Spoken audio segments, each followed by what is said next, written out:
Δεν μπήκα στη Βουλή. Ωραία. Και επειδή δεν μπήκα στη Βουλή, τι είμαι πεταμένο στο δρόμο, δεν έπρεπε μια φορά το μήνα να με καλούν?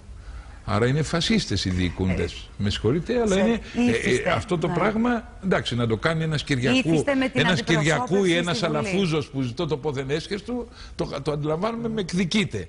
Αλλά η διοίκηση της ΕΡΤ έπρεπε να είναι δημοκρατική. Δεν είναι θέμα δημοκρατίας. Λέω την άποψή μου. Εντάξει, δεν είναι ακριβώς. Αλλά τι είναι?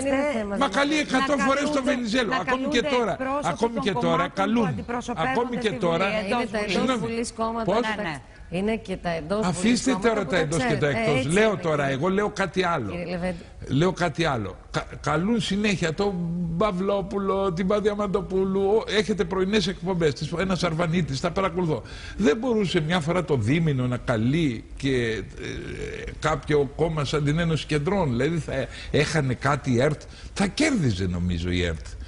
Και ο κόσμος που θα έβλεπε την πολυφωνία θα την αγαπούσε την ΕΡΤ. Ενώ τώρα τη συνδέει ότι είναι προσωπικό κομματικό εργαλείο της εκάστοτε κυβέρνησης.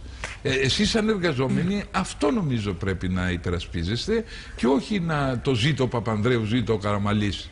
Γιατί είδατε πάνε και να σας κλείσουν. Αυτοί οι ίδιοι τους οποίους φωνάζετε ζήτω, όταν έρθει η δύσκολη στιγμή με ευκολία θα κλείσουν την ΕΡΤ. Ναι. Να το ξέρετε. Να έρθουμε στην επόμενη.